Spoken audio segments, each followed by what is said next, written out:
Hello, my name is Luca, and today I will be talking about John Stuart Mill's harm principles. Okay, so I want everyone to close their eyes for a second. Did you close them? Now imagine you're in a crowded movie theater. You're watching the best part of the film, and suddenly the person next to you pulls out their phone and starts playing a loud YouTube video at a full volume. It's annoying, right? I know it is. It might even make you angry. Uh, now, think about this. Should the government be allowed to send that person to jail for being rude? No, right? Most of us would say no. That's too extreme. But now imagine the same person pulls out a lighter and starts a fire in their seat. That is a totally different story. We all agree the law must step in there. But why? Where do we draw the line? Why is one action just annoying and the other action is a crime? Today I'm going to be looking at the famous idea from a man named John Stuart Mill. And he was a writer in 1800s.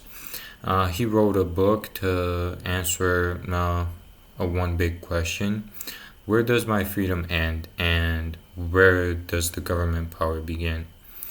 Even though he wrote this over 150 years ago, his answer is more relevant now than ever because of things like social media and modern laws.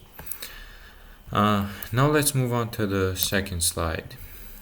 Uh, the core rule the, of the harm principle. Mill's big idea is called harm principle. He says the only time a society or government should be allowed to stop you from doing something is to prevent you from harming other people. To make this easy to understand, he split our lives into two boxes. So, box number one is self regarding actions, and box number two is other regarding actions. To start off with the box number one, these are the things that only affect you. For example, if I decide I want to sit on my couch all day and eat like 10 donuts, for example, Mill says that that's my problem, and it might be a bad choice for my health, but since I'm the only one eating these 10 donuts, the government has no right to take my donuts away. Now to talk about the box number two, other regarding actions. These actions cross the line and hurt other people physically, financially, or even breaking their rights. This is the only time the law should step in. Mill said that being offended is not the same as being harmed. If you do something that makes me angry, for example, or goes against my values, I might feel bad, but I don't have the rights to use the law to stop you. In a free world, we have to let people do things we don't like as long as they aren't actually hurting us physically. Um, Now let's move on to the third slide, the connection problem. Uh, Now, Mill wasn't saying we should let people do whatever they want. He had a few strict exceptions where he thought the government should interfere, even if there isn't an obvious physical harm. Uh, The first one was protecting the kids. Mill believed that this freedom only applies to the adults who can make their own choices. And he also said the government must protect children because they aren't ready to handle the full liberty yet. The second one was the bridge example. Uh, Imagine you see someone about to walk across a broken bridge. They don't know it's broken, right? Mill says that you can grab them and stop them. Uh, why? Because you aren't taking away their freedom. You are just helping them to avoid the mistake they don't even know about. Uh, and the third one was selling yourself.